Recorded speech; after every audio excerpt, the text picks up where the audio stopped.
எல்லா புகழும் இறைவனுக்கே. இறைவன் கற்றுத் தந்ததை தவிர வேறு எந்த அறிவும் எனக்கில்லை. இன்னைக்கு எதை பத்தின பதிவு அப்படின்னு பார்த்தீங்கன்னா, மீன் குழம்பு வைப்பது எப்படி அப்படின்றத பத்தின பதிவு.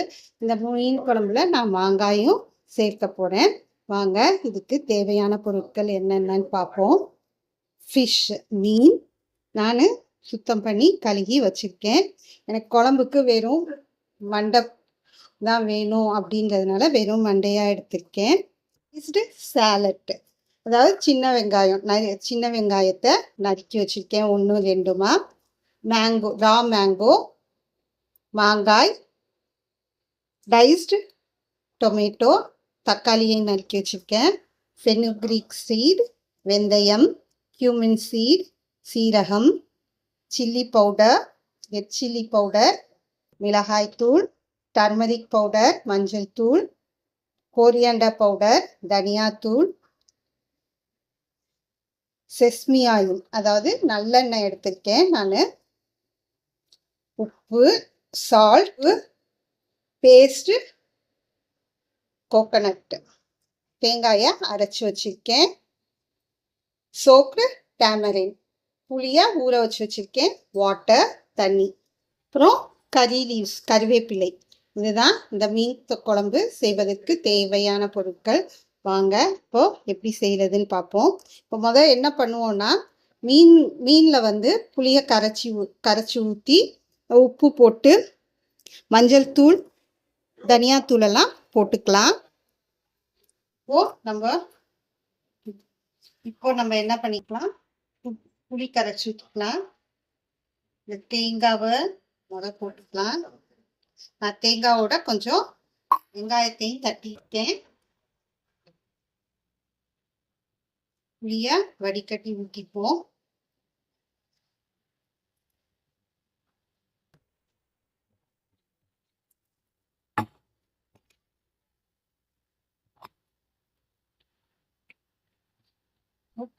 புளிய வடிகட்டிக்கிறேன், கரைச்சி வச்சிருக்கிறத. இதுல என்ன பண்ணிக்கோங்க, உப்பு கொஞ்சம் போட்டுக்கோங்க. உங்களுக்கு எவ்வளோ தேவையோ அவ்வளோ உப்பு போட்டுக்கோங்க. மஞ்சள் தூள், தனியாத்தூள், மிளகாய் தூளை என்ன பண்ண போறோம்னா எண்ணெயில வணக்கிக்க போறோம். மீனோட கலக்கி வச்சுக்கோங்க.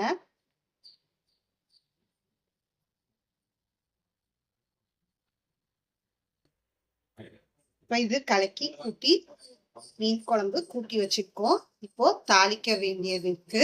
தாளிச்சு இந்த குழம்ப ஊற்றணும்.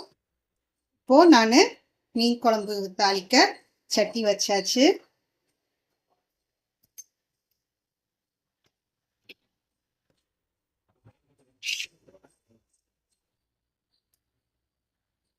எண்ணெய் ஊற்றிக்கலாம்.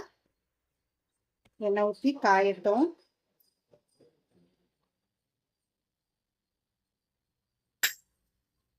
இப்போ எண்ணெய் காஞ்சிடுச்சு.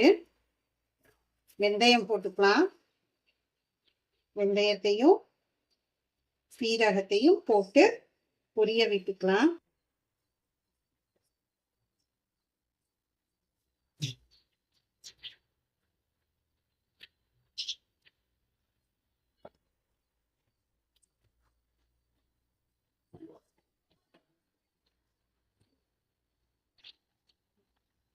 இப்போ வெந்தயமும் சீரகமும் பொரிய ஆரம்பிச்சிருச்சு. கொஞ்சம் சவக்கட்டும். பாருங்க,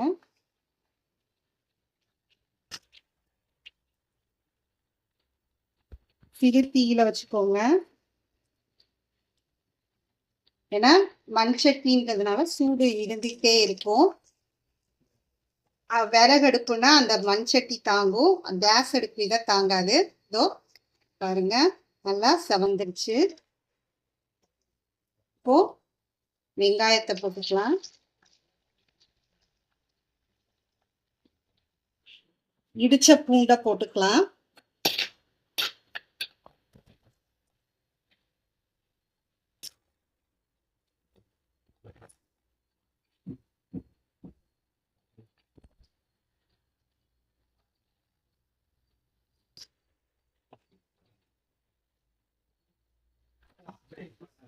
வெங்காயமும் பூண்டும் மாற ஆரம்பிச்சிச்சு. ஸோ தக்காளியை போட்டுக்கலாம். தக்காளியை போட்டு உடனே மிளகாத்தூளையும் போட்டுருங்க. ஏன்னா அப்போதான் மிளகாத்தூள் தீயாது.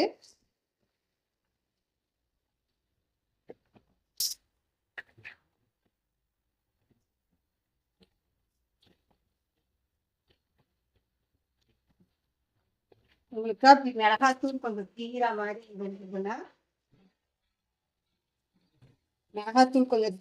இருந்ததுன்னா கொஞ்சமா தண்ணி தெளிச்சுக்கோங்க.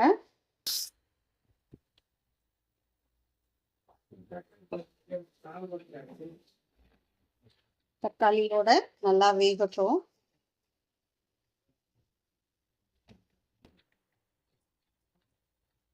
தக்காளி வேகட்டும். இந்த தண்ணியும் சுண்டட்டும். இந்த எண்ணெய் பிரிஞ்சு வரட்டும். பாருங்க, எண்ணெய் இப்போ பிரிஞ்சு வர ஆரம்பிச்சிச்சு. தக்காளியும் வெந்துருச்சு. மிளகாயோட பச்சை வாசனமும் போயிடுச்சு. இப்போ என்ன பண்ணுங்க, நம்ம கூட்டி வச்சிருந்தோம் இல்லையா குழம்பு, அதை மீன் தவிர்த்து குழம்ப ஒண்டி ஊற்றிடுங்க. ஊற்றி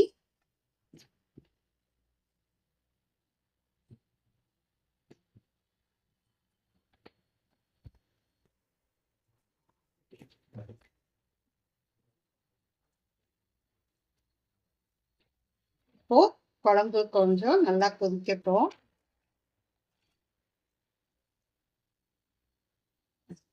இப்போ இந்த இதை வடிகட்டி ஊத்திட்டோம். இப்போ பாருங்க, இந்த மீன் ஒண்டி தான் இருக்கு. இப்போ இந்த குழம்பு கொதிக்கட்டும். நல்லா கொதிச்சு அந்த தேங்காயோட வெங்காயத்தோட பச்சை வாசனை போற வரைக்கும் ஒரு கொதிச்சோடனையும் மிதமான தீயில வச்சு கொதிக்க விடணும். அதுக்கப்புறம் தான் மீன் மாங்காய் எல்லாம் போடுவோம். இப்போ இது கொதிக்கட்டும். இப்போ பாருங்க,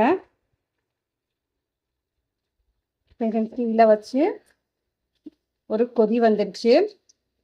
இப்போ என்ன பண்ணுங்கன்னா, இதை மிதமான தீக்கி வச்சிடுங்க. வச்சு நல்லா கொதிக்கட்டும். இந்த நம்ம போட்டிருக்க மஞ்சள் தூள், தனியாத்தூள், தேங்காய் இதனுடைய பச்சை வாசனை எல்லாம் போகணும். அதனால இதை சிறு தீயில வச்சு இது மாதிரி கொதிக்கட்டும். பாருங்க, சிறு தீயில வச்சு இப்போ கொதிக்குது. இன்னும் கொஞ்சம் நல்லா கொதிக்கட்டும். அப்போதான் குழம்பு நல்லா இருக்கும். பாருங்க, இப்போ நல்லா கொதிச்சிடுச்சு. இப்போ உங்களுக்கே வித்தியாசம் தெரியும். எப்படி இருந்தது, இப்போ எப்படி இருக்கு அப்படின்றது பார்க்குறப்பவே. இப்போ இந்த சமயத்தில் என்ன பண்ணலாம்னா, மீன் எடுத்து போட்டுடலாம்.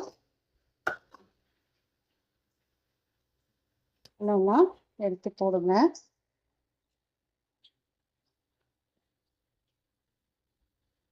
இப்போ நல்லா தீயை அதிகப்படுத்தி ஒரு கொதிச்சோடனே மிதமான தீயில வச்சிடலாம். இப்போ கொதிக்க ஆரம்பிச்சிருச்சு.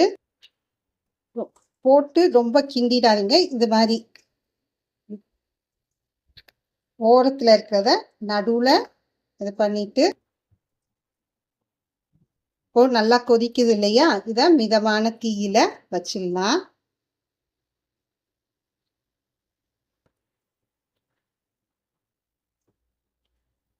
மிதமான தீயில வச்சாச்சு.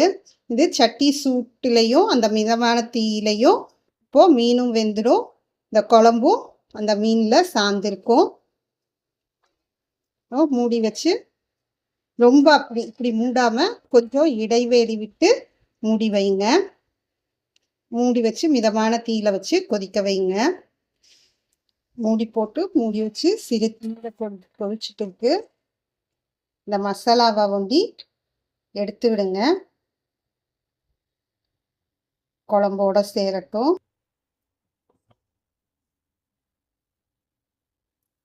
மீனை எதுவும் பண்ணாதீங்க.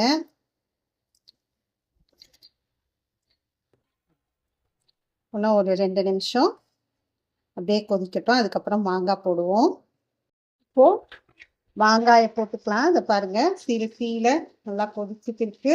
இப்போ மாங்காயை போட்டு கொதிக்க வச்சுக்கலாம்.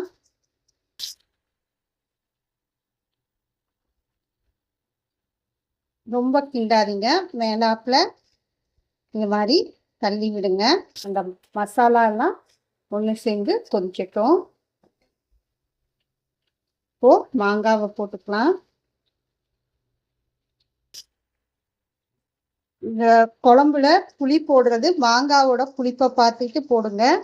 மாங்காய் புளிப்பு அதிகமாக இருந்ததுன்னா புளியை கம்மி பண்ணிடுங்க. ஏன்னா மாங்காயில் இருக்க புளி இதில் இறங்கிடும். இப்போ மாங்காய் போட்டாச்சு.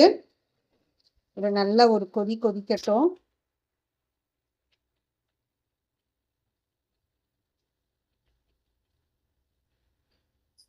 இப்போ பாருங்க, நல்லா பெருந்தீயில வச்சு நல்லா கொதிக்குது. இப்போ என்ன பண்ணிக்கலாம்னா கொஞ்சமாக தீயை கம்மி பண்ணிக்கலாம். மிதமான தீக்கு வச்சுப்போம். வச்சு மூடி வச்சோம் இல்லையா, முழுக்க மூடாம கொஞ்சம் நீக்கின மாதிரி வச்சு மூடுவோம். இப்போ நல்லா கொதிக்க ஆரம்பிச்சிருச்சு. கொதிக்கட்டும். இந்த ஓரங்கள்ல இருக்க மசாலாவை ஊற்றி தள்ளி விடுங்க.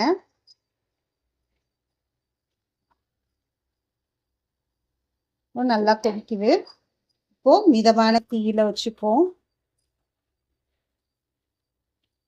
வச்சுட்டு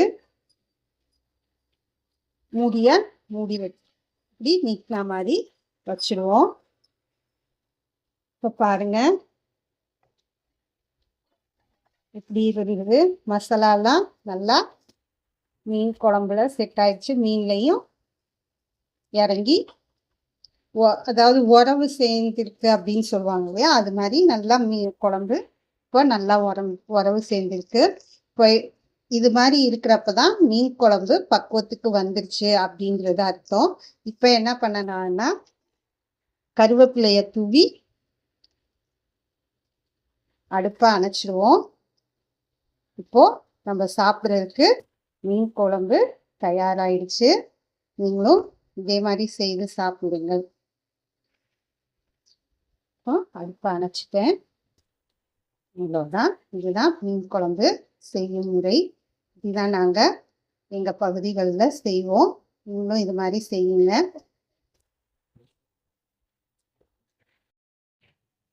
இதை பாருங்க, இப்போ நம்ம மீன் குழம்பு கொஞ்சம் ஆறிடுச்சு.